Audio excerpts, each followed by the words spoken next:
Good morning, good afternoon, good evening, whatever it is, wherever you might be. We had a few little issues this morning.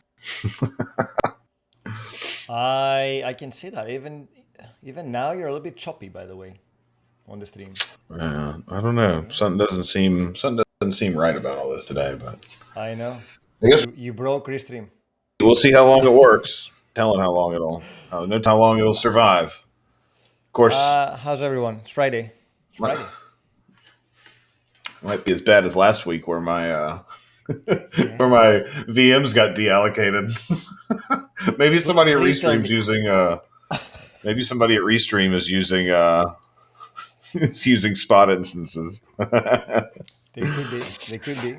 I hope they don't. Yep. But God, it's Friday. How's the weather down there? It's miserable and raining up here in Seattle. How's the weather where It you was are, hot. Terrence? It was hot yesterday here, but it's supposed to cool off. It's only going to be 80 today. So I'm Just still not okay. very excited about. Yeah. Just It was okay. 80. It was 87 yesterday. God, 80 Yeah. degrees. That's insane. Yep. So yeah, it's too hot. I'm not a fan. So There's a song about that. about not being a Sadly. fan. No, but it's getting hot in here. So if you're not an MB fan, Chingy. hey, What not that guy's name? Oh no, it was Nelly. Nelly, He always had a band-aid on his cheek. he still has. I don't know. He maybe. So take off all your clothes. Yeah, I mean, I didn't want to say that on air, Bolt. But maybe I need I to pick mean, up my singing game now that we're making it big on TikTok. Nelly. Well, Nelly, I don't even know if Nelly's still around. he is So all around. I mean, these the guys made their sad millions back in the day, right? part is I type it in. I type it in on my Windows search, and it shows me a local folder, which means there's a local folder somewhere that's got Nelly songs in it on my machine, which Nice. is embarrassing. Of course, when you Yep. search for Nelly on Google, the first thing that comes up is Nelly's Southern Kitchen in Belmont, North Carolina. Maybe that's a me thing, but I don't know. I don't know if Nelly's still around. He was big in the early 2000s, late 90s. Oh, he's only 5'8". Short. Are you on his Wikipedia page? No, that's what Google said, or Bing or whatever this says. That's what it says. Okay. Anyway, Okay. enough about '90s rappers, I guess. So, how are you this morning, Christos? I am good. I'm good. It's a fuzzy feeling this morning. Like it's the end of the week, but at the same time, I've got a million things to do. So my to-do list in my mind is growing by the minute. Yeah. A lot of stuff to do to end the week. It's Connect Week for us over here at Microsoft. Many people at Microsoft or across Microsoft are scrambling at the last minute to get perspectives and to find information about how they should submit their Connect. So a lot of introspection. Annual review time. Annual review time. Yeah. No pressure, So, honestly.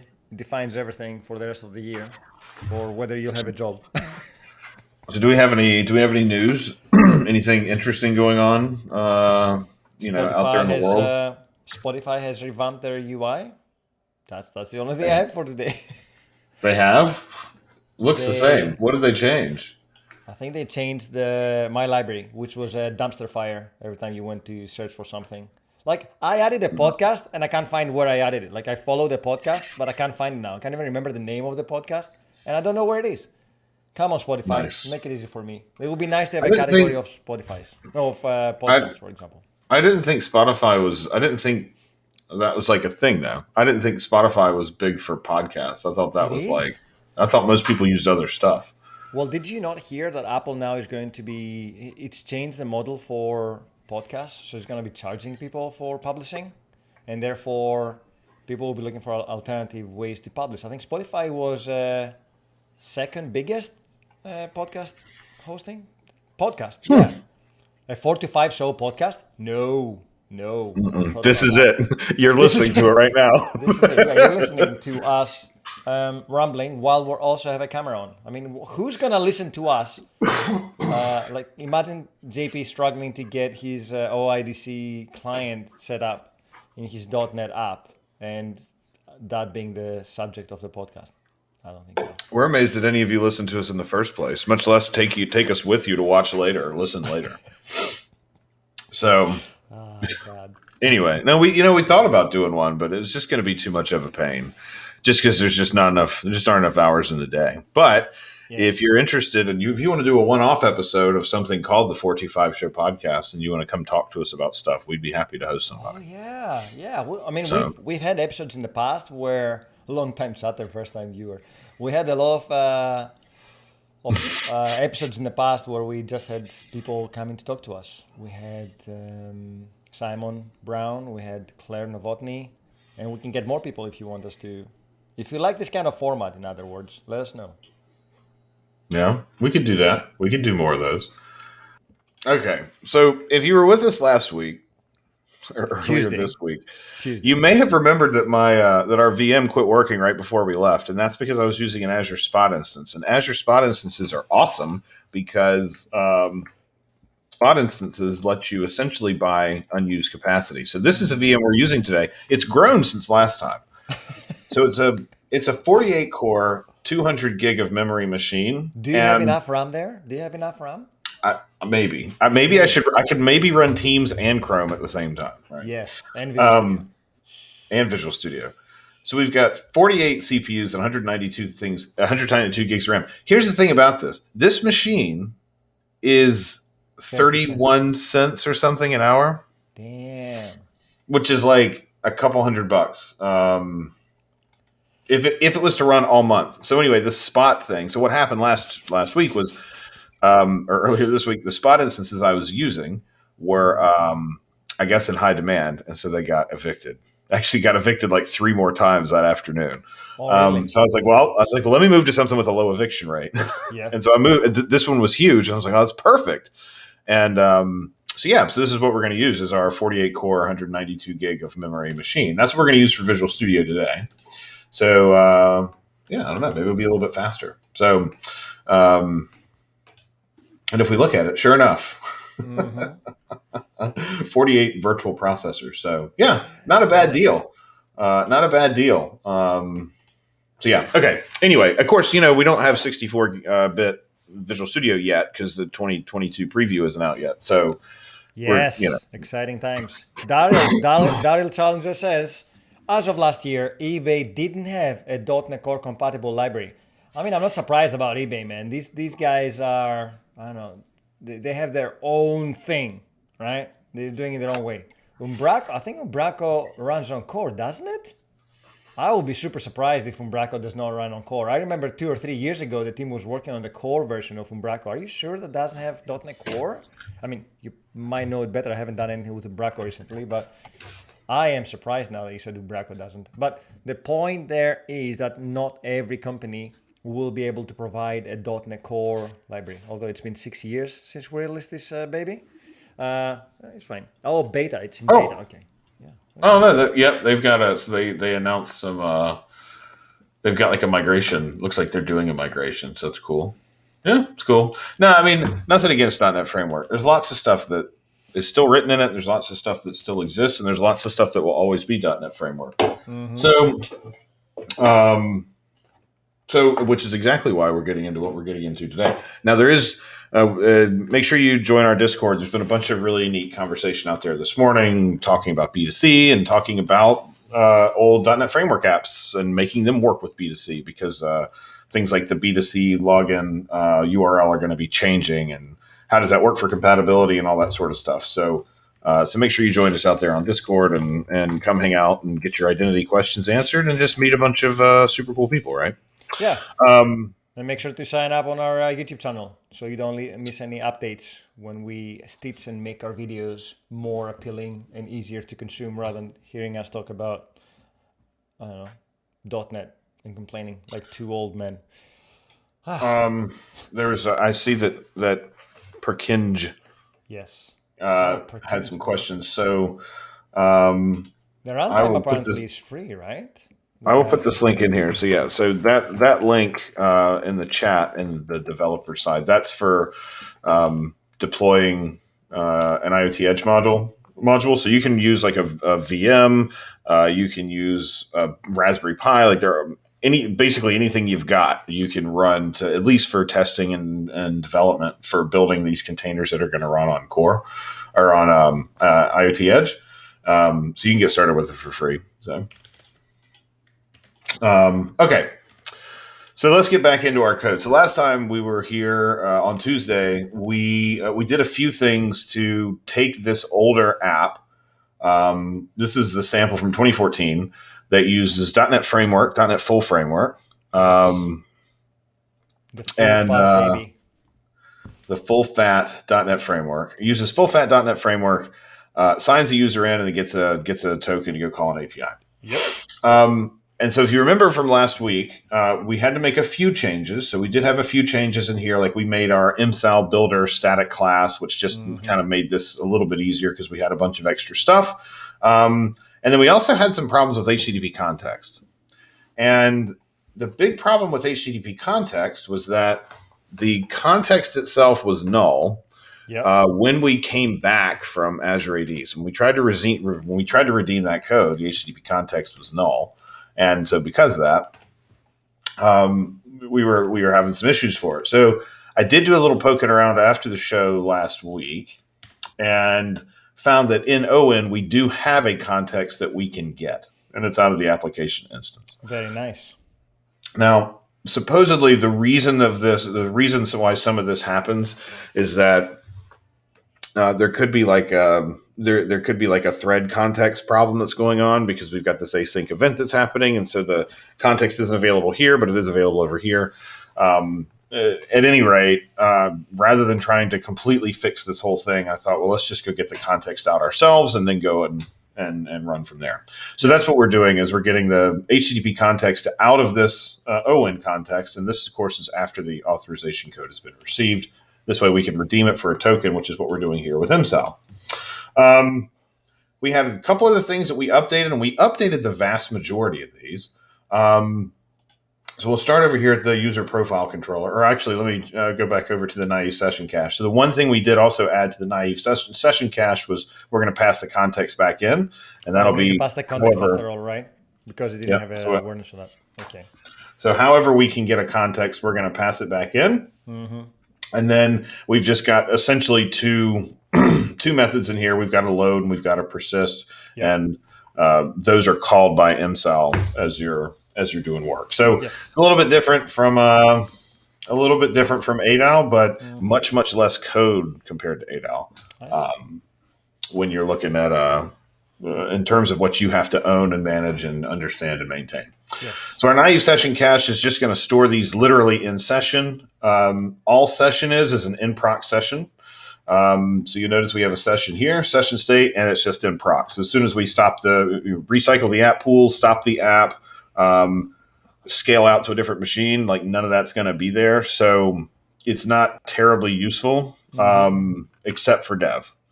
Because if you're in a cloud environment where you might run on multiple nodes, that's not going to stay in sync. Yeah, please don't screw up your sessions. Yeah, so you can either run this on one really big server, or you can use something like SQL or Redis or whatever as an out of band state provider, session provider, and then you'll be okay. Jay Taliadoro is asking whether the code that we're writing here only applies to Azure AD, or will it be applicable for B2C? It will be applicable to B2C. Most of the code is there. It's just the authority and the endpoints that will change in your settings. So most of it there will be some configuration changes. There will also be a few things like graph isn't accessible for B2C users, so we have to take some of this out. But we had intended on doing this with B2C as well. Yes. And depending on how far we get today, we could even try to do that today before we bounce, because we do still have 80-ish minutes. So yeah, probably maybe we should see this running here in a few minutes, and then we'll try to swap it out for B2C and see where we go, and then we'll go look at the API. So we've got an in proc session state that we're using for our for our token cache. And you don't even necessarily have to use session state. You could also use your own state provider because, again, all you're doing in the session cache is persisting and retrieving. So it doesn't have to be connected to like ASP.NET session cache or any of that sort of stuff. So if you don't want it. Using Redis, for example, here, right? Or some storage like SQL or something else, correct? You could do it on your own, or you could do it through session state if you wanted to use session state to do it. Yep. Okay. So you had to fix this one, right? For the session state, you had to make it in proc because it wasn't working before, correct? Yeah, like it was interesting. I don't know what the default is if you don't give it a mode, but there was no mode before, and the session was essentially null all the time. So by setting this to in proc, of course, we had a configured one. I don't know what the default is, but it almost seemed as though the default was like a no op. So I don't know. Yeah, it was very strange, but at any rate, we're going to use in proc because we're just going to use it while we're running today. And for dev, that's fine. So the two places where we are using MSAL, one was in the user profile controller. And so this one goes and handles getting the user's data out of graph and then showing that on the screen. So we had to do, there were kind of two main things we have to do. So we've got to do this MSAL acquire token silent, which is what we have to do to get our token. And we need the user's object ID.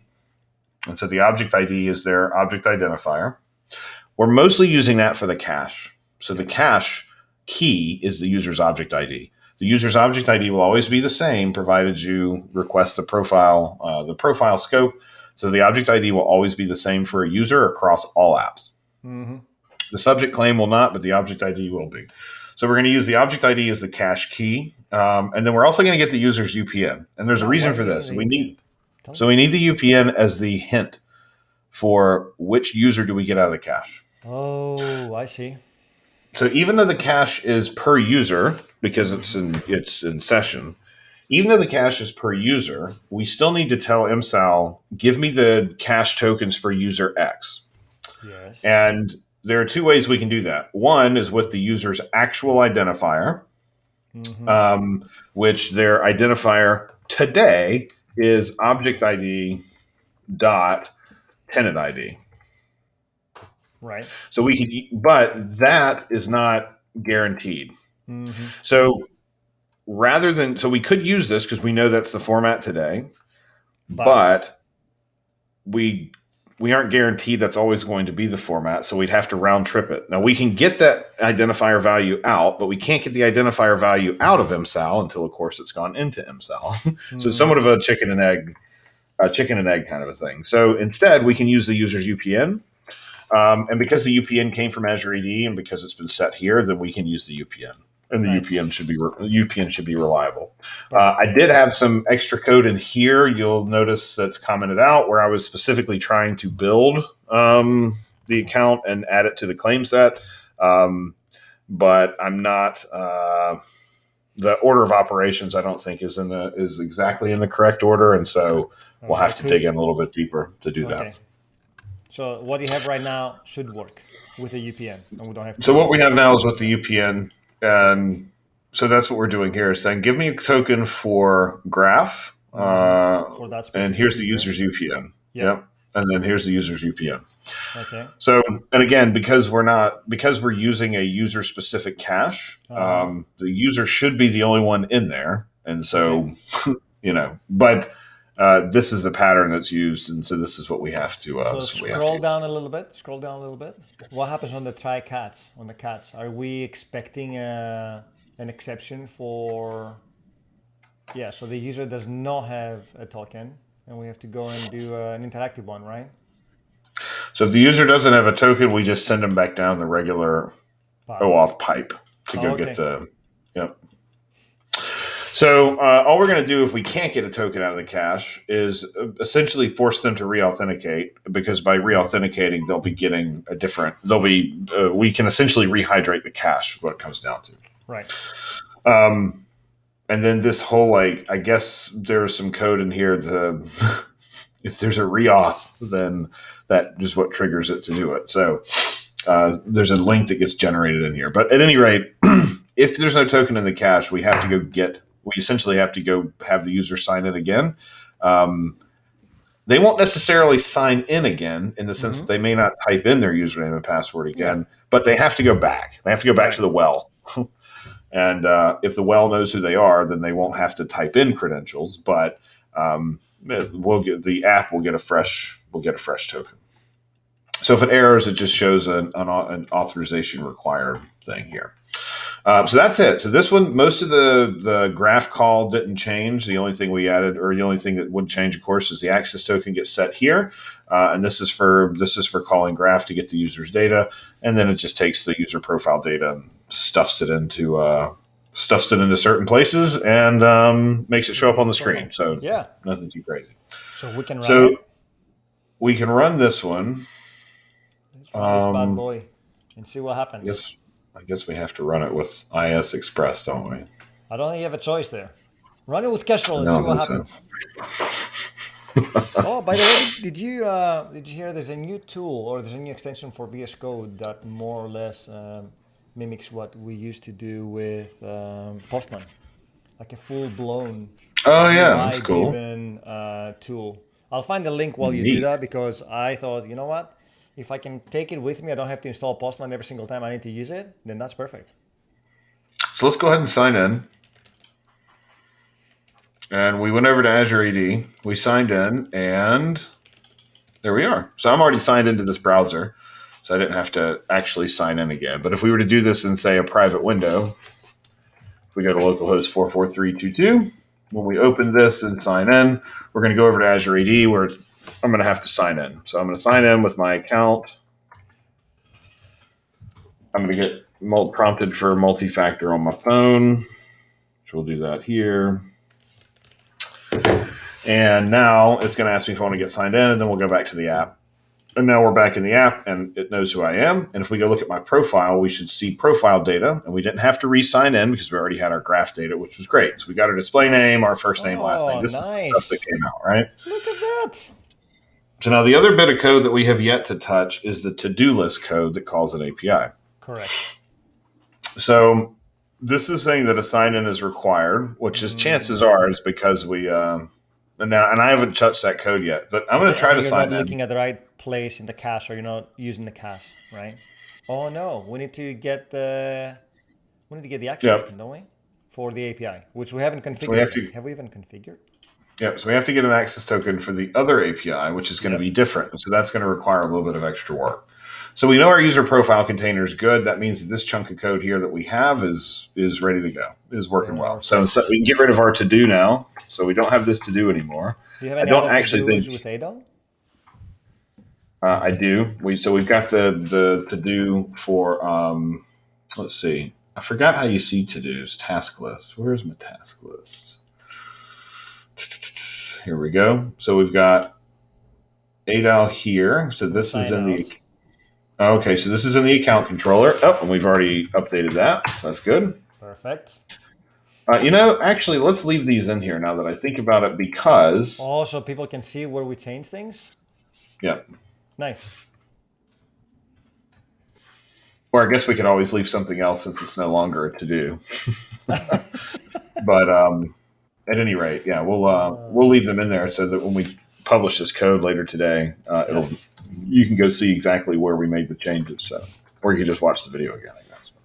Okay, so anyway, I'm going to take this, and I'm just going to copy this little snippet, and we're going to take this snippet with us. Looks like we do need tenant ID a little bit later on.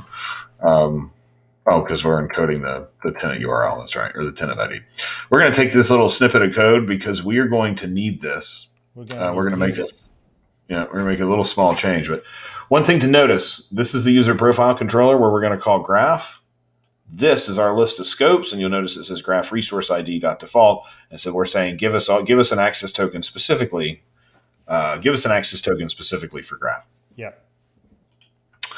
So let's go look at our to-do list code. Now this code has two methods. One is going to show us our to-dos, and the other one is going to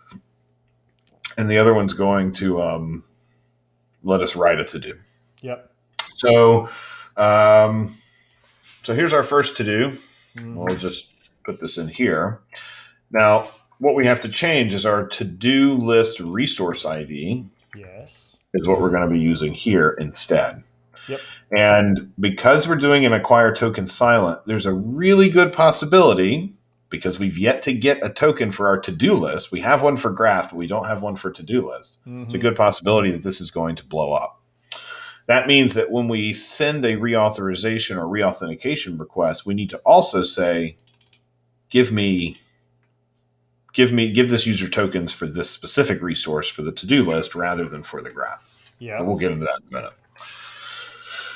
So now we go and retrieve the user's to-do list. All that should be pretty straightforward, and then it just deserializes them, and so whatever, no big deal. But however, if we hit here, then we're going to get an unauthorized if it says the status code, and then it's just going to say that it's wrong. We're going to also catch the exception, because this thing is going to throw an exception that says it's going to throw an exception that says you don't have it, and we have to do something with it. So pretty similar to the other one. And so let's see here. So then we've also got pretty much the same code right here to do the same thing, which is to go get one for the to-do list resource ID. And then we need to pass the UPN as we did before, which means we need to get the UPN. I'm just going to go copy this again. Agent Wildfire's in the house. He's a little bit upset that we have ads. And there are no ads. I don't know where you're seeing the ads. What are you talking about? I think the first time that you join the stream, it will show you an ad. But that is Twitch, not us. We don't make money out of that. It's Twitch making money. So don't blame us. I mean, we're not playing an ad right halfway through the stream, are we? Well, they said Twitch said they were like thinking about that or whatever, right? Yeah. So time to move. Hey, speaking of ads, what's that thing that you just put in the developer chat? What is all that? 10-month subscriber? What is all that? I don't know. I used the stream elements thing. Yeah, I copy pasted the stuff we had on the stream elements, and it's weird. Anyway, okay. So we got our to-do list controller. So let's go see. Let's just go see what it does. Yep. What does it do? We'll run this again. So we've updated our thing to go. So we know it's going to get the right cache. It's going to use the UPN of the user to find to do the right thing. Mm-hmm. So let's go see. So we'll get signed in. So I'm signed in. Should see my name. There we go. If we go to my profile, we should see my profile, which came from Graph. Great. Now if we go to to-do list, what do we get? So to-do list is saying, hey, you've got to sign in. So you're saying you got to sign in to see your list. So let's click sign in. Let's see. I have no idea what this is going to do. It's really it's a little bit unorthodox, I would say, but not unorthodox, but slightly annoying that we can't do it silently, right? What does it do? To-do list. Oh, there you go. So we're going to go back, and now we're being reauthorized, and now it looks like we are in a redirect loop, which makes sense because the redirect loop is it's because I think we're not getting the token for the correct scope is what it comes down to. Have we configured that even in the app? So we did change the scope that we needed, but if we look at the request that's being sent over. Let's see, we're doing an authorized on client ID with a redirect URI, response type code, and let's see, response mode, So what we need in here is, it looks like we're missing the scope entirely. Oh. So let's see, in order to do that, we are probably going to have to change the authentication properties to add a scope. Well, scroll up a little bit. Line 95 or something. There's 101 on authorization code received. It has a graph resource ID default there, line 101. Is that what's going on? Yep. So this is well, no, not entirely. So this is part of it, but we're gonna we also need to send that over. We need to send that over in the scope. So in our to-do list controller. Where is our reauth thing that's happening? Let's see. Here's our reauth. So when we do the challenge, the thing we're going to have to change is we need to change the scope, essentially. Okay. So in the authentication properties, I believe That's a dictionary, but what is the dictionary? Here is where I believe we can edit the scope. Let's see. So we need a new. Well, I guess this has to be a dictionary. So it's a dictionary, yeah. Or it's expecting us to pass in a dictionary. So we can do a new over there, right? Well, let's see. What is this? It's an authentication properties. So I wonder if we have an initializer. So let's see. We get an allow refresh, a dictionary, expires, is persistent, issued, and redirect URI. Mm-hmm. So I don't think any of those are going to be useful. So instead, we're going to have to, let's see, what's our other parameter here? Authentication types. I think what we may end up having to do is we may end up having to. Yep. I think we may have to change. We may have to hook into a couple of additional OpenID events. Additional arbitrary values which may be used by a particular authentication type. So yeah, so we'll essentially get these properties, and then in our event is where we'll have to go and add them, right? Okay. I think that's going to be our route forward. So if we gave this thing an arbitrary dictionary, so let's see, a new dictionary. What kind of dictionary was it, or what kind of dictionary was it expecting? String. All right. String. Apparently, somebody put a whole Pluralsight course today about string management in C#. About what? String management in C#. And I'm like, string management. How can you have a whole Pluralsight course on strings alone? Is this something I'm missing out that much? It's like, is this something magic for strings that I didn't know in the 19 years I've been working with? Like, it makes me doubt my knowledge on strings. You know what I mean? Like, what is in this course that I have to go and look at it for 2 hours? Now I'm curious. I need to go and look at it. But what the hell is in there? I had an interview years and years ago, and the guy absolutely took me to task on string allocations. Oh, so I don't know. I mean, or stack and all that jazz. Mm-hmm. Yeah, it was pretty painful. And like, I guess he was really, really into strings. Maybe it's his Pluralsight course. I don't know.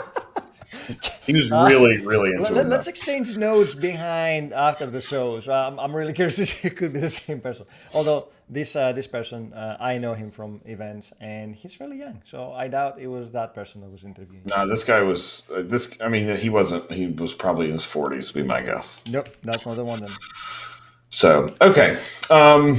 So in our to-do list controller, in our exception, we're just going to add. I mean, this is essentially, we could call it something like scope to be requested or whatever. I mean, it doesn't really matter.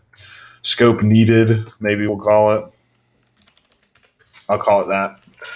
Because we're not actually going to set the authentication property here, I don't believe. Instead, we're going to have to we're going to have to add a new event, listen on the event, and then modify it on redirect to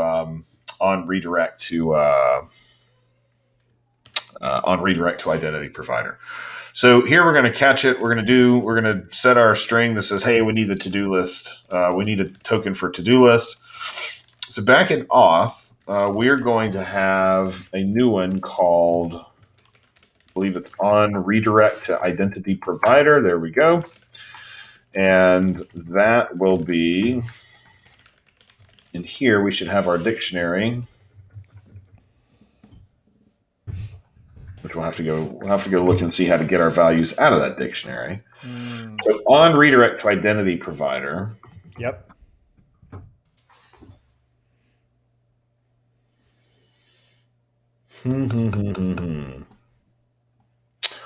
On the redirect to identity provider. Well, hang on. Let me think this through all the way.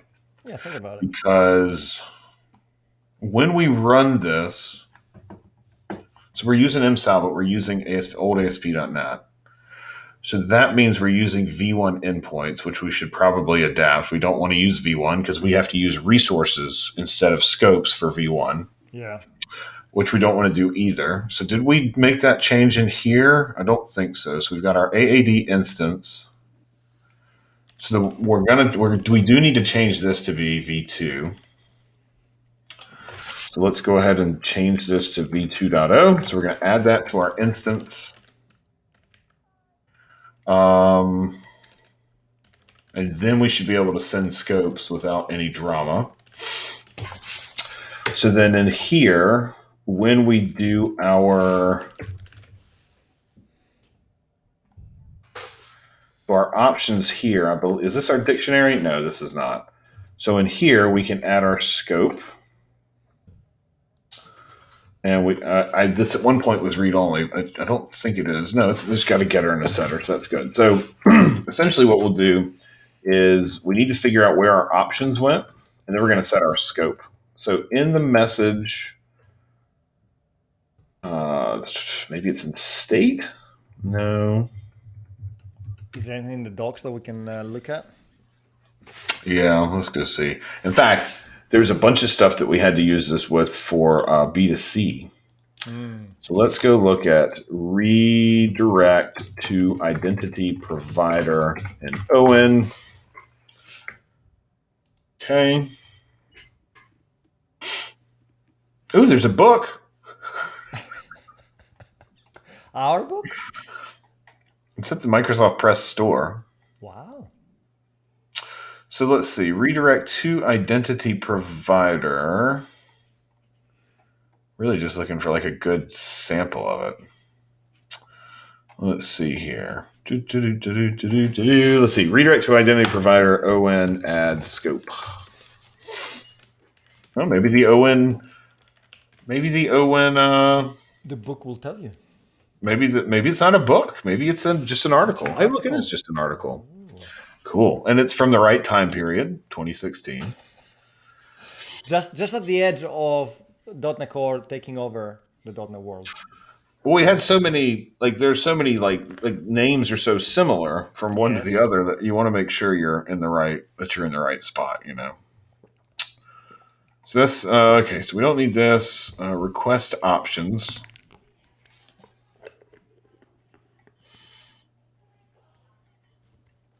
I don't think, here we go. Here are our notifications. That is not a useful notification. So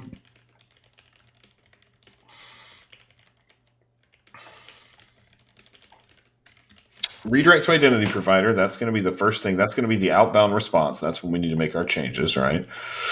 So here we go. Redirect to identity provider. So this gives us, in our context, we've got the host, we've got the path base, we've got redirect URI and post logout. So we're we're setting things. Nothing about scopes there. Well, so we may be able to do a protocol message. That's prompt, which we don't need to worry about that. So I wonder if that is in protocol. I wonder if we have scope in protocol message, however. Scope. Yeah. Oh, nice. See, documentation sometimes helps. Sometimes. Well, now the scope. Now we also need to figure out where are the authentication properties that we set. Where do we get those? So Antonati is asking, so basically we're just trying to access the needed scope from the challenge? Pretty much, yep. Yes. So before we send it out, we want to update it to include the scopes, essentially. So where are those authentication properties in that? So let's see. This is redirect to identity provider, which is a redirect to identity provider notification. So let's see what we can find about that object. Let's see if we can find some WS Federation authentication module. Nice. The good old days. Next week we're doing WCF. No, I'm just kidding. He's like, no, I'm quitting. That's it. Let's see. So redirect to identity provider. Let's see. I think it's in authentication properties. That's what we set. Where can we get that? Look at this. Look at this. Top Stack answer. Overflow. Is that your question? Yeah. I hope not. Been trying to figure it out for 7 years and still haven't figured it out. For four years and 10 months. Sorry. 10 months. Almost 5 years. What happened to Fox Pro? Oh, that's already installed and running somewhere in one of JP's VMs. Don't worry about it. It's out of sight, out of mind. I need to run Fox Pro like in DOSBox or something. Okay. So on redirect to identity provider. So this has, let's see, the notification O in context, authentication. Okay. Authentication response, revoke authentication. Okay, so this is looking for the authentication types. And then we've got the issuer. So that doesn't matter. So authentication response challenge properties. Boom. There we go. That's what we're looking for. Although this is in the question, not in the answer. So maybe I should read a little bit more, but whatever. What stats out there, like people will copy from their own place or sometimes not even the accepted answer on Stack Overflow because they think it's the right thing? The thing I remember, I had this one really bizarre bug on my machine, and every time I would search for it, it would take me to the server fault question where I answered, I asked the question. Yeah. And nobody was helpful. They said, "This isn't a place for your workstation. We deal with servers here." I'm like, "All right, whatever, man." Like, all right, keep making those lights blink, pal. Leave me alone. Sorry, I intruded. You need to run server. Sorry, JP. If you're not running server software, then you're not allowed to ask any questions. Yeah, it was pretty. It was pretty weird. Okay. So I honestly, I didn't feel like it. So in our authentication properties, we've got our dictionary, great, and then our dictionary, we'll try. Let's do a try get value on needed scope, and then scope. Okay, and then what we'll do here is we will set the scope to the. Well, we could probably get a little bit more creative with it, because I suppose it's also possible that it's not there. Well, so there's certainly going to be a case where the needed scope doesn't exist. Absolutely, definitely going to be. That's going to be one case. Is we didn't send this. The other case would be where because like sign in and stuff is that this is still going to get hit on all of those. Yep. So the other case would be potentially you've got one controller that's trying to do graph and to-do list or whatever at the same time, and so you have to deal with it. And so you wouldn't want to necessarily replace certain scopes, but you may want to replace resource-based scopes if you get what I mean. Okay, so we're going to take the needed scope. This is probably not the most ideal, but and then we'll just return task from result. And okay, cool. So this should give us our needed scope, which means that in our next round trip, when we need this, we should have that scope tacked on. Okay. And should be good to go. So. Okay. All right. So let's see.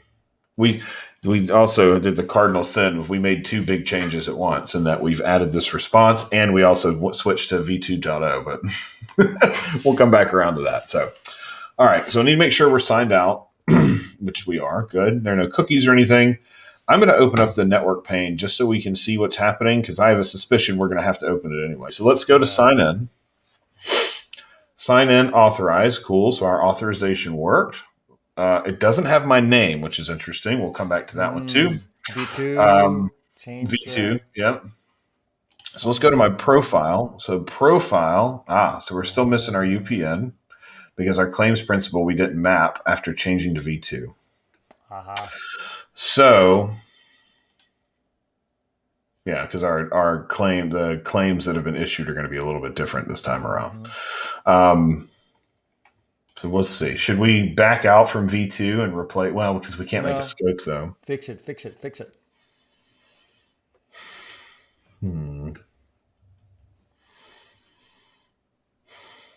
Where are we setting the claims principal? Where are we mapping it? It's got to be somewhere here in startup. Let's see. Easy Wildfire, we'll get you your DID session, man. We need to get Matthias on the stream at some point. I don't know how quickly you need it, but I think in the next few weeks we'll have Matthias coming on the stream to talk about DID. So let's see. We're going to have to do our own claims mappings because this is all old stuff. Blah. So do you think the V2 change is going to be too much? Well, we're going to go back to it. We'll come back to it. I don't want to leave it out, but I don't want it to be. Yes. I don't want us to be bifurcated here between the two. Let's see if we can make it work, and then if it works with that, then we can move to V2, I guess. I forgot we're using a V1. All right, so we're going to sign in. I'm going to open up my side thing here. Check to make sure our profile's still good. Profile's still good, so we're still getting code, or we're still getting tokens. That's great. Let's go to our to-do list. To-do list. Thinking about it. So to-do list so essentially it tried to get to the cache. The cache doesn't have a thing for to-do list, so we're getting this error, so that's fine. So let's click here to sign in. So you put a breakpoint on your middleware somewhere so you can see what's happening? Or do you have that much confidence in your code that it will? I don't have any confidence in the code. Oh, there's a redirect loop again. Yep. So let's see. So there are the OpenID authentication properties. So that's cool. Okay. All right. So what we need to add, I believe, is not going to be scope, but more a parameter called resource. Oh, V1. Yes. So because that's going to be a generic one. So let's try this instead. Let's do parameters, or sorry. Protocol message and resource. Why is it parameters? Resources in here. What do you know? There you go. And then we'll just do scope. Resource. Why is it underlined? Is it deprecated? Because it's still running. Oh, okay. I didn't stop debugging. Oh, the good old days. Edit and continue. That also means that our needed scope is probably misnamed, but that's okay. We'll come back to that. And we don't need default, so we'll take that out. All right, let's run this again. You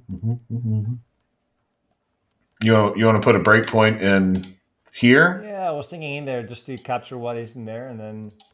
Okay. So let's get signed in. So this is what's happening, of course, the first time, and we don't have anything in that property, so we're just going to exit and get redirected, which is fine. If we go to profile, we've got our graph token because we requested our graph token up front. If we go to to-do list, we're going to bomb. Yep. Well, we're going to throw an exception. It's going to get caught. It's taking this long to load the page, by the way. I mean, it's a round trip to Azure AD and then just bombs. It's not even that, right? It's not a round trip. Yeah. Yep. Okay. So let's see. We got our. Let's see. Did we get a scope? Oh. Okay. It says, Daryl Sansa says you have needed scope and scope needed in the dictionary. Thank you. Check you out, Daryl. Nice. Thank you, Daryl. Thank you. Scope needed. There we go. Let's run this again.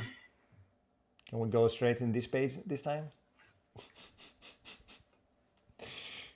Don't show us your profile. We've seen it.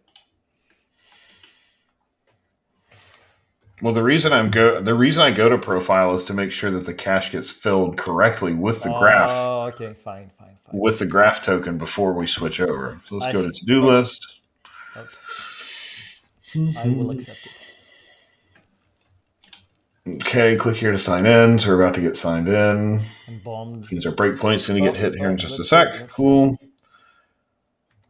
So good. So we have a scope. We're in. There's our scope. That's good. Although I'm not convinced that's well. That is that resource ID going to work? I guess we're going to find out. I don't think it's going to work. If we did you put HTTPS in front of it? Oh, I thought something happened. Mm-mm. No, I think the fact that you have HTTPS in front of it just messes things up. Oh, did it come back? So this has this, I believe this will be the loop. Yeah. No, it's still there. So the scope's still there. Okay. So then, don't need that. Let's get this out of the way. Back in the browser, so we hit our authorize, and what parameters did we send in on our authorize here? So login, OAuth v2 or OAuth 2 authorized. We've got our client ID, our redirect URI, response type, and here's our resource: HTTPS apps, blah blah blah blah blah. So there's our resource ID. Okay. So then the response from that, oops. So in the response we had, let's see.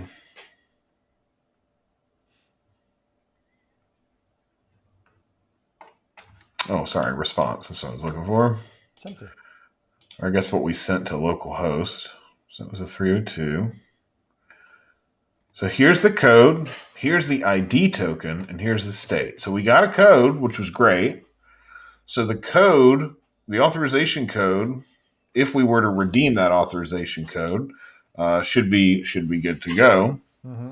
However, like you said earlier, we're not necessarily redeeming it correctly because we're trying to redeem with the we are redeeming with the other one.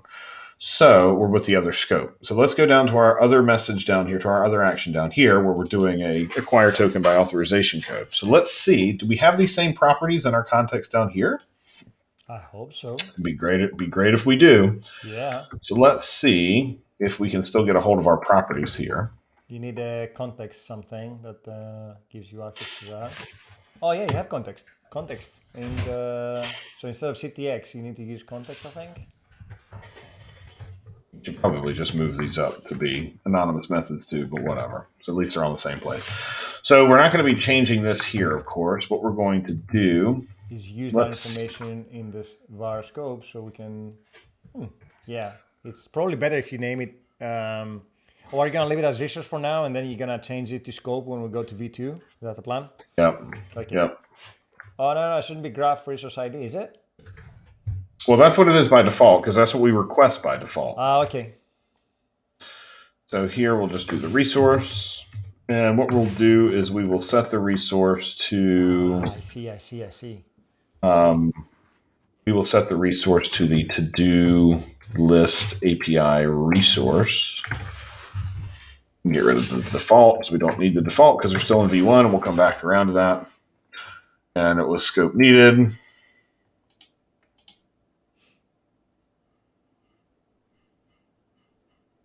Since we're doing resource ID, I suppose we could probably just do the scope. Yeah.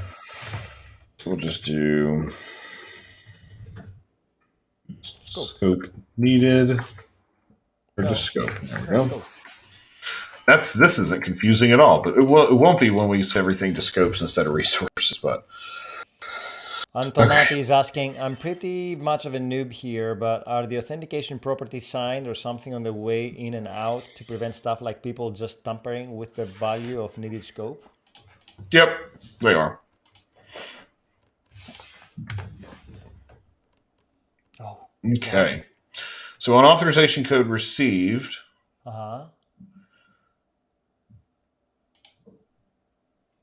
We do not, so we don't have any of that. However, I wonder if that's the thing. I wonder if we're even going to have any of this in here. Oh, because of the time that this gets received, the timing? You think the context will be... Is the context different to the context that we had on the previous OWIN call?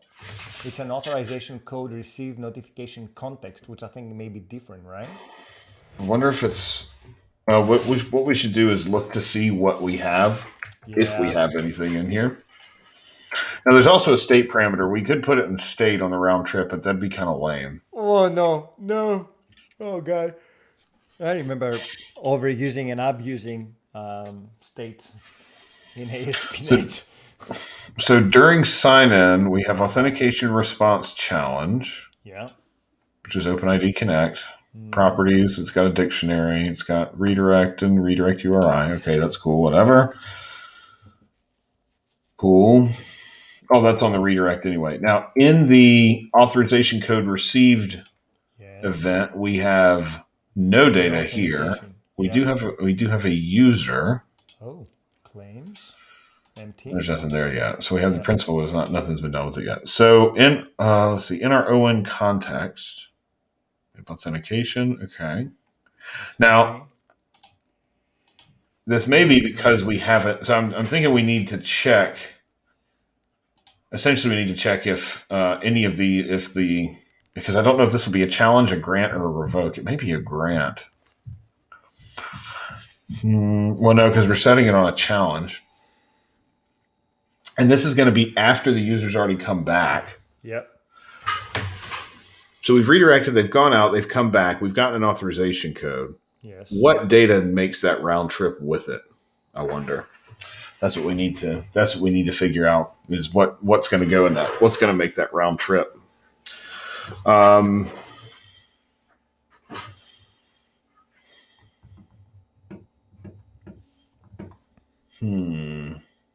This point is fairly late to decide that, I think.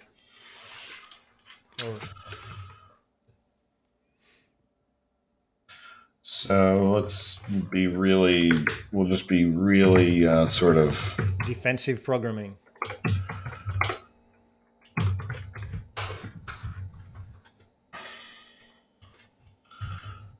Basically going to ignore because my suspicion is we may actually have those challenge properties later when we're already signed in.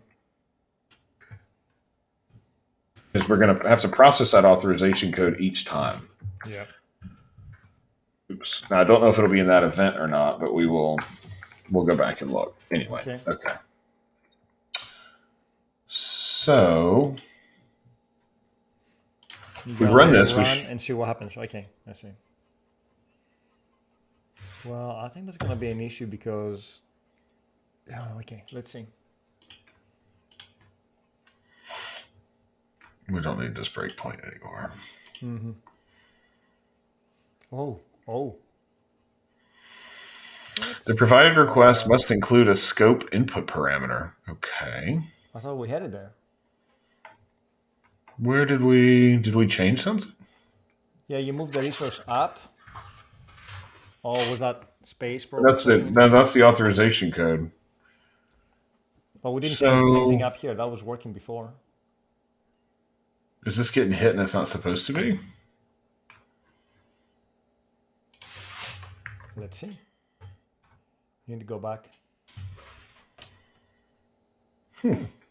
So we got so authorize. Okay, that all looks okay. Oh, you need to restart because you had the space on the query on the. I think it's the space that you had on your resource that was causing the issue. Okay, hang on. It's because I took default off. Interesting. Okay. Oh. So, no. Come back. Okay. Come back to me. So, okay. You actually complain about the fact that you were missing default? I thought default was only for V2. Yeah, I'm not sure why it's complaining about that. I don't know just yet why it's complaining about that. I believe it was the space that I had in there rather than the actual... No, there was an error that said it was looking for a scope. Oh, okay. Unless maybe I was missing the trailing slash. I suppose that's possible. Let's find out. It says it is not a valid scope. Although something's also sending scopes. It's also sending scopes, which is interesting too, because in V1, of course, we used resources. So,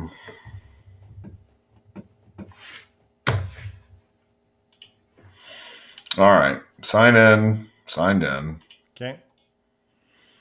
Profile, we got our graph token, to-do Nice. list. Dun, We dun, got dun, our dun, to-do. Is it? Yeah, let's go to here and see what happens. Oh, we're in. So, no, that's redirect. Oh, that's the redirect? Yep. Okay. So that's our authorize. I think we're still in the loop. So there's our authorize. It's got the resource in here.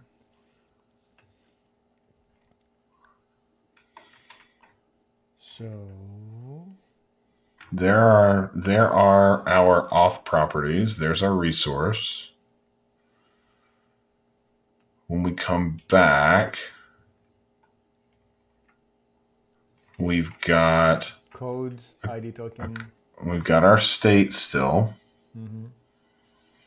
So where is our state and on authorization code received? That's what I was looking for. Sorry. Yeah.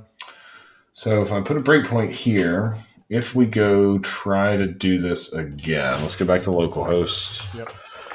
We'll go to the to-do list. Mm-hmm. Now we're already signed in. Yep. Click here to sign in to get our new token. Okay. So we go over. So now we're back. So our authentication challenge response is null. But what are any of these null? Or all? I guess all of these are null. Why are they all null? What's in the context? Check the context and see. Like, go all the way to the top and see what we have there. As we got the codes.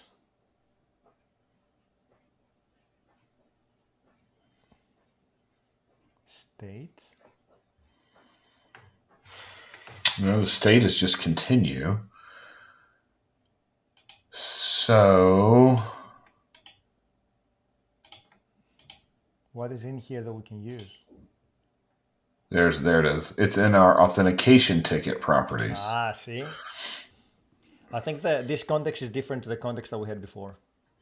Well, that's the ticket because it went with it and came back. Okay. So what do we need to look into? Our authentication ticket properties. Okay. That's where our authentication properties are. Okay. Oops. Don't want to be an overwrite. All right. So in our ticket properties,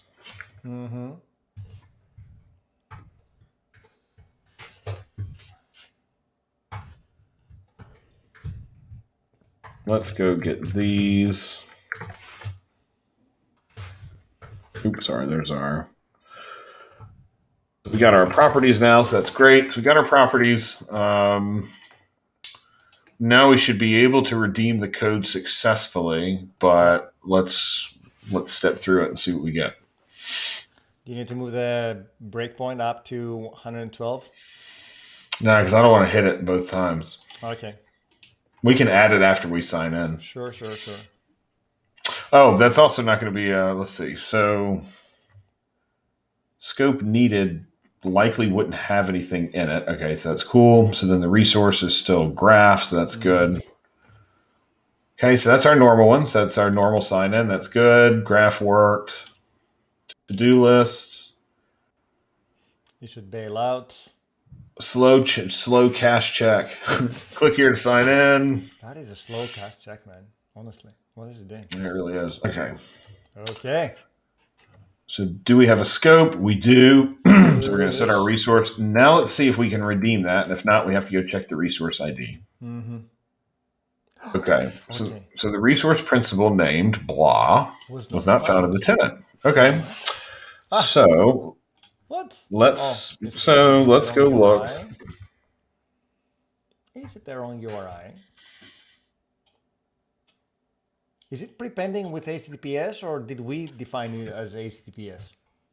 That's how we defined it. Okay. So let's go to our Azure AD portal. Go to our app. I don't know how to get there. Let me show you how. Ta-da! See, we came organized this time. We even have emojis. So let's see. We want to look for your what's the name? So that's our to-do list. our to-do list API resource, right? Mm-hmm. And let's see, here it is. Here's our to-do list. Okay. So that is our to-do list resource ID. So let's go find our to-do list. I called these NetFX. Mm-hmm. And Gen API. So the resource ID is going to be the API. So that may be so. And then let's see, the expose and APIs. We've got our scope in here. Yep. So here's our application ID URI, which is what we should have. And because it's V1, we're still using that resource, not the full scope, correct? Yep. So we don't need. So we have a scope. We have a scope, and the scope is called access. We don't actually need that. For now. So this is our. So I think I may just. Oh no, that's right. NetFX ancient. So then to-do list service, and then access. We don't need access because it's not the scope. However, I think what I forgot to put in here was a / dot default. So let's go put our dot default in here now to say, give me everything that I've got from here. I'm still confused. Does a dot default not only apply to V2 endpoints? Supposed to. So, is it because MSAL is trying to be clever and? That's exactly what it is. It's because we're signing in with V1, but we are using MSAL for token redemption, and MSAL is going through a different path for token redemption. There you go. Okay. All right. Profile. Got it. Yeah. To-do list. Oh, that was much faster this time.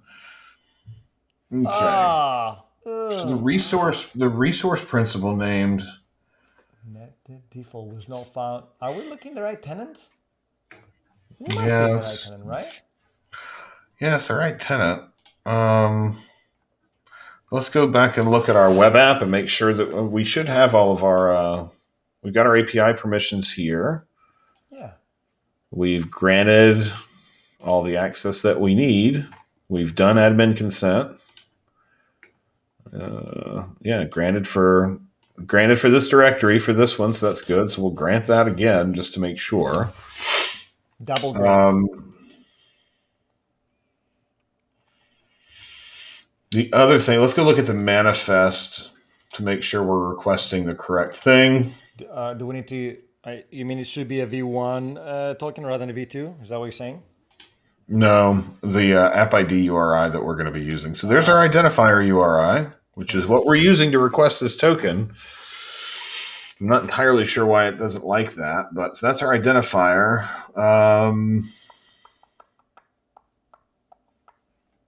All that looks okay. I mean, that's what we're going after. Yep. So that's our identifier. That should be a valid scope. Mm-hmm. The other thing we could always try, of course, is just to do it directly by ID, but I don't really like doing that. But no. Yeah. So we've got our identifier. And if we go back to our settings, make sure this is still correct. Oops, I have an extra thing in here. Get rid of this one. Okay, so that's our resource ID. So that should be fine. And then in our to-do list controller, we're just giving it the to-do list resource ID. The to-do list resource ID is what has come out of that setting, to-do list resource ID. Mm-hmm. Wait a minute. What?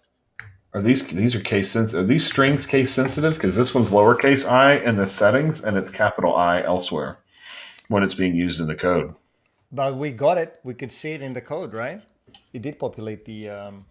Oh yeah, I guess you're right. Yeah, you're right. Okay. So it is just weird that we can't see it doesn't find it a valid resource.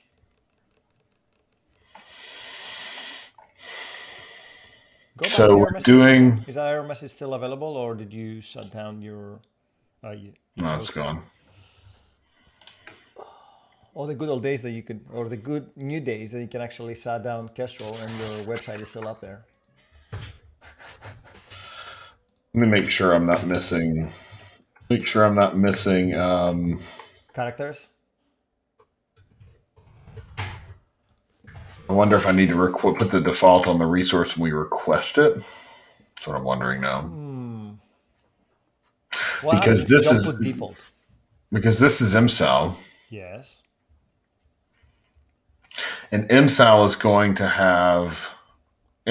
to be sending it as a scope. Mm-hmm. So really what we should do is let's do this instead. Okay. I'm going to put this down here. I'm going to take default off of this. Okay. And then we'll put the scope in here. This will append default, and that way we don't have it in any of our configuration settings or any of that silliness. Yes, but I feel that you're going to. I think it's going to fail with your sign in. Check it out. Will it work? It shouldn't fail. Okay. So we're signed in. Yep. Got our profile. Got our to-do list. Normal slow cast, like it. Okay, so we've got our sign-in. We've got our scope. We're gonna. Append default. I need to take this off of here because now we're gonna have default twice. So that's not gonna work out very well. Because now we're gonna have .default. Change it. You can change it. Change the value. What do you mean I can change it? Where? Yeah, just right click. There you go. You can actually edit that. Enter. You're kidding me. Nope. Whew. Dangerous. All right. Let's see what we got. Living dangerously. Let's see what happens. Oh, you're still. Well, it didn't accept. So that's good. We did not have an exception. Oh, we do have an exception now. Okay, so what was the exception that we caught? Oh, we're not catching one. We're just catching exceptions. So that's good though. Let's see what our exception is this time around. Making progress, one exception at a time. Exception-driven development, EDD.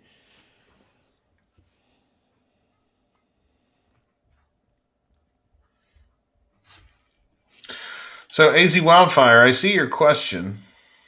DID? Or is that a new question?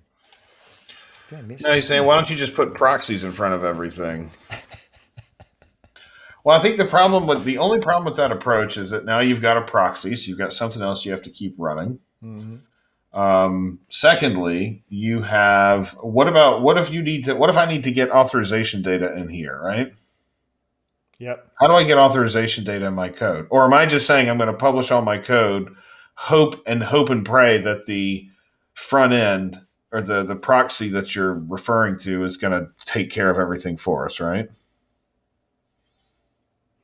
Zero trust, all the things. Yeah. Python. Zero trust is great, but you still need to configure and write some code to get there. Yeah, I'm not a fan of let's put proxies in front of everything. I'm just not a super big fan of it. What's the exception? Oh, couldn't connect to the remote server because we don't have the other server running. So we're in good shape now. Yes. So we got a token. That looks like we got a token. I'll put a breakpoint here. In the network pane, we should be able to see the access token. Correct? No, because the browser isn't making the server call. The server is making the call. Yeah. But that's okay. Let's do this. I'm going to put a breakpoint here. Yep. Actually, I'll put one here, and we'll see if MSAL gets it for us. We haven't lost the graph resource ID. The graph resource ID is acquired the first time we sign in, but when we go to call the API, we need to change from graph resource ID to the new scope. We got a token. Yes, BSD guy. You got it. Yep, so we got a token. So JWTMS, let's go look at this token, which our API should be good for. And there's our audience. STS, so which is the V1 for the issue. So our audience, this is the correct audience. This is our API that we've yet to configure. And then Yeah, it's an Azure AD token, so everything about it's good. Of course, it has me and who I am in it and all that sort of stuff. So that's good. So good. So we got it. Now, the difference here is, and this is sort of to answer your question, Daryl, when we I'm going to take these breakpoints out of here. Hey, so before you continue, do you want to do a git commit for this one, and then we can do git branch and then move to the V2 endpoint? This isn't even in Git yet, but sure. So to answer your question, Daryl, when we first sign in, when we're doing the initial sign in, that initial sign in is using the graph.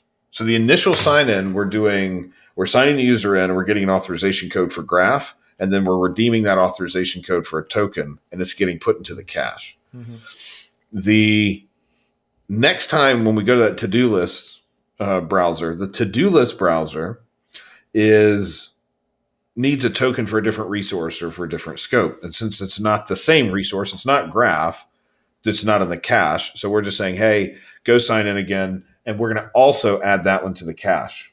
So the first time we go, we don't have a token for that resource, but the graph one is still there. The second time it's additive. So we're adding a second token to the cache, and then we go get both of them out of the cache directly instead of having to go back through a second sign-in. So you're not losing your graph token. You're just not using it for that specific round trip. So I promised that we'd look at B2C before the end of the day. So with B2C, we have to make a couple of changes, mostly to authorities and clients. I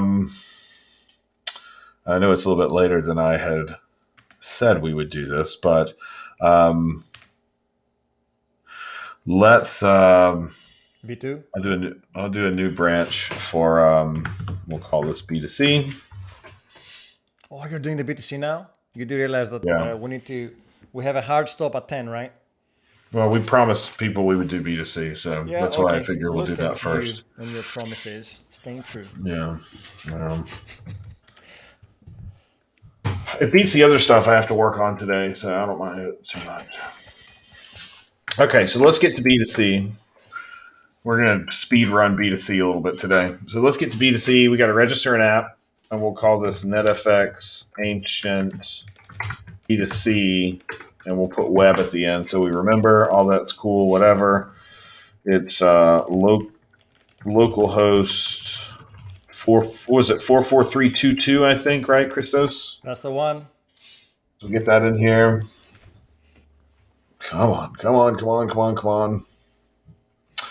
We'll get we got our client ID, so let's put our client ID in here. We'll need to go get a client secret. So we go create a secret, new secret, delete me, 6 months. Yeah. Okay.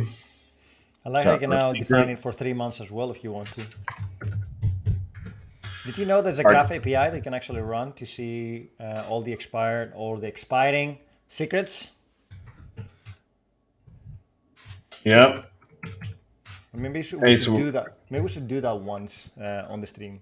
Help people with. So we're gonna use TFP, which is Trust Framework Policy. We're gonna use then it's gonna be my tenant name.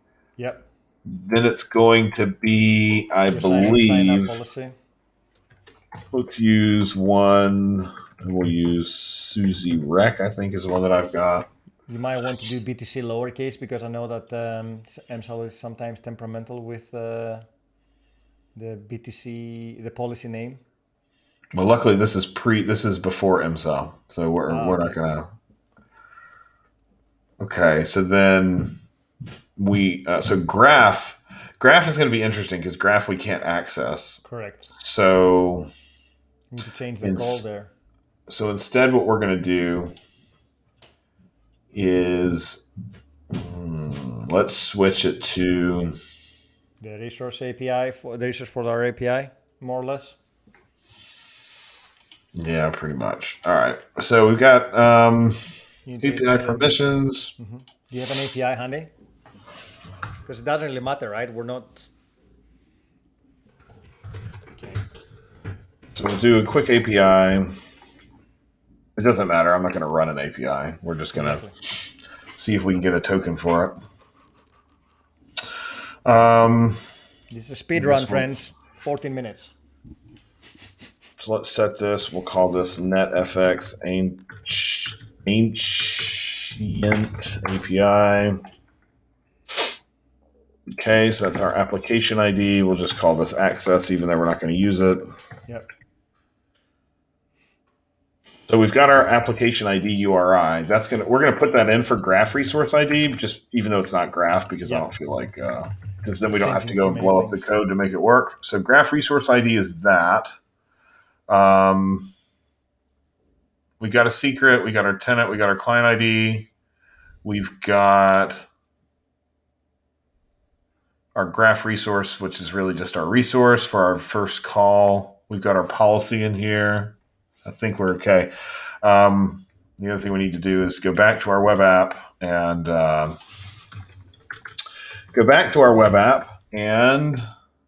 that API as a required permission and consent to it. That's a step that seems to get lost quite a bit. That's fine. Add permission. We're going to grant admin consent for this so it doesn't explode. And cool. All right. Let's see what we get. I have very little confidence. All right, so we're signed out. So we've cleared all of our cookies and sessions and all sorts of silliness that we've got. Cool. So let's do I'm going to go ahead and open up our network window. Let's do a sign in. Okay, that's a good start. So, we didn't configure it for implicit. Of course, I forget that all the time, right? Yes. Good though, because we did make it all the way to B2C. So let's go back to our authentication. We're going to enable implicit for ID tokens, not for access tokens, because although we may be back, you never know. So let's go back to localhost 44322. We're going to sign in. Oh, it hasn't. Well, I guess it hasn't persisted yet. Did I save it? Yeah, okay, I hit save. Did it say it saved? Okay. This is for the web app. Okay. Unauthorized client. Still not configured to allow OAuth implicit. Do you not save it? Well, I did save it, but OAuth implicit implies access tokens too. I'm going to check it for the moment, and I hope that's not what it is, but sadly, I think it is going to be. Even though we do have a code and we do have a secret, but that's just sort of the subtlety of B2C, I suppose. Okay, we'll sign in.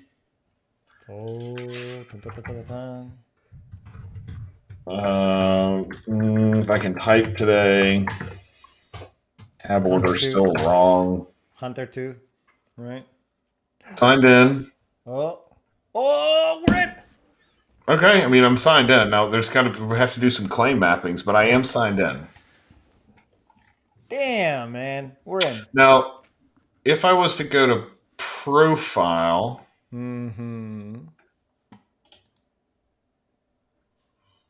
there is no tenant ID. Yeah, so that's one problem that's going to be there. So there is no tenant ID. The graph resource ID, remember, that's not our actual graph resource ID, so that's a little bit different. And that should be access, right? If you're doing well, no, it's I guess you're right. Yeah, because it's V2. Yeah. So, although .default would still work, that would be fine. Yeah, you're right. Let's take, since we're not actually going to call the graph because we can't. Have you checked in the previous code? It's a different branch. Oh yeah, it's a different branch. Nice. Okay, change the head. I give you permission. When you say claims mapping, is that something you configure in the middleware or somewhere else? Yeah, you do it. Yeah, you do it in the middleware. Or you could always reference specific claims. But yeah, you can do a mapping in the middleware. But you can also change it in the policy, right? The custom policy, if you wanted to. Yeah, you could also. Yeah, that's right. You could also change your output stuff that comes out too. I don't need this tenant ID, so I'll just put like empty string because who cares, right? Because we're not actually going to make this call. I just want to see if we're going to get a token or not. Okay. Environment.strict.empty. It's environment.string empty, I think, the value for empty string. Although two quotes work. Let's go to profile. So my UPN is also still out there. Let me just see what claims are in here. Probably preferred username, maybe, or Antonati is using ROPC. Antonati, that's almost a cause for banning. I'm just kidding. ROPC and custom policies, and sometimes we get one value for the email address, and sometimes it's in a different claim. So I'm wondering if there's a cleaner way rather than just checking both the possible claim names. Yeah.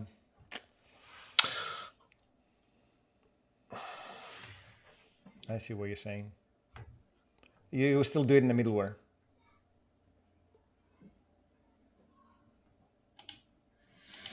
I don't really want emails, but that's probably what we're going to have to use for the moment is emails, which the email value. Oh, okay. Yeah, that's cool. Okay. So the type is emails. It's easy enough. So let's just change this to emails. Now this is using an out-of-the-box user flow. So if you're using it, like I said, that's why. So these are standard names for that. Yep. If you're using something else, it's going to be a little bit different. Okay. We got 7 minutes. So profile, we've got an object ID. That's good. Let's go try to get a token. We don't have one because I didn't sign out and sign back in. That would be why. Hold, please. Hold the phone. All right, we'll sign in. We should get our token should be in the cache after sign in by virtue of the fact that we're doing that when we start. So acquire token silent. Our UPN is our email, whatever. Okay, so we're still getting an exception. You're trying to acquire a token silently using a login hint. No account was found in the token cache having this hint. So yeah, so I don't have the right kind of a hint. Yeah. So we need to figure out what hint to use. The UPN doesn't work? There is no UPN in B2C. I mean, there is in a roundabout way. Can we set something as a random value? Maybe what's in the claims that we can use as a hint? You know, you can change the authority to be BTC, right? With BTC authority, I think. That's fine. Don't worry about it. What are you talking about? It's okay. In the MSAL builder, but ignore me.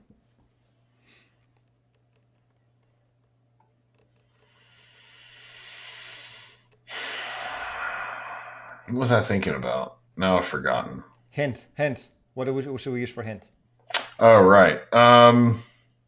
So when we redeem our code, we've redeemed the code. Probably the other thing to look at here. So let's look at get. I'm going to actually cheat for a minute. Let's just look at the accounts. Get accounts async. And then we'll just come and look to see. What would be really nice would be to append the user's home ID here. Okay. To the claim set, but sadly, I don't know if we'll be able to because I don't think we. Well, actually, now that I think about it, in our authentication ticket in the identity, we should be able to add a claim, and if we can add a claim at this point, we could do the accounts first home account ID. Oops. Home account. Or we could just add it as a claim to the claim set. Then we can go get that. So we'll do a new claim. We'll call it home account ID, and we'll go and get this with the identifier. But let's run it and see. You're missing a closing bracket. Oh, here. All right. Closing parentheses, I should have said. 4 minutes. 4 minutes. This is terrible. I don't know if it's going to work. Well, you're not using that anywhere. That home ID claim. Not yet, but I will be soon enough. Oh, you want to take it? If it's actually available and it actually writes it into the principal, then I see. We'll definitely use it, and that's what we'll use from here on. Okay, I get you now. That would be simpler anyway than all of the silliness we're doing today. All right, so now we're going to look in the MSAL cache. What accounts are in the cache? We have one. Username doesn't exist, but that's fine, whatever. So then we have the home account ID, and the identifier is the user ID dash flow dot tenant object ID. Oh, so now we should be able to add that claim and have it be persisted. Mm-hmm. So what we'll do, I'm going to let it run. Yep. We're going to go to the profile thing, and we'll just see if that claim actually got persisted all the way in claims principal.current. And home account ID. There we go. We've got it. So let's go get our home account ID. Home account ID. We got that. Take this. Run it again. So I'm hacking over here. If you are looking at this code, please make sure that you change the parameter names or the variables to make more sense to you. All right, we're going to sign in. Dun, dun, dun. Anticipation. So we got our user object ID. Does our UPN have a value? It does. Yes. And what? Oh, I can. Hang on. I'll tell you why. Hang on. What did you do? Let me just clear this cache before we do it. So I'm not using a login hint. This is not a login hint. This is wait MSAL get account async and then the UPN identifier. Even though it's not the UPN. Yeah. Because it's not a login hint. It's not a login hint. It's a full blown identifier. Oh, so really? That's fine. Yep. So even in non-BTC, like in Azure AD, it wasn't the hint, it was the identifier? Well, no, we were using UPN in regular Azure AD. Okay. Since we don't really have a UPN here, that's part of our problem. Okay. Looks like we got a token, so that's good. Result. Access token is null, however. Which is interesting. So we're going to have to chase that one down. But, let's see. Yeah, so the access token is null. I wonder if that's because we have our... because we don't have the right scope in here. Oh, yeah. Access. That could be why. Imagine that. Did we have the whole thing in there? No. Nope. So we want the access scope. Cool. All right, last time. Then we got a bolt because we got a dip. My girlfriend says I never get her hints. I don't know how to debug my issue. It's because you're not using the object identifier. You're just using hints. Oh man, who came up with that joke? Hey, I am doing my best. I know that stand-up comedy is not a career path I should be choosing as a first choice. Do we get the scope? Oh snap! At the nick of time. That was a speed run. 17 minutes to convert it to BTC. There we go. There's our issuer. Nice. There's our audience, which is web APIs. So okay, hey, we'll publish this up on the 425 show GitHub repo. On the 425 show Getter today.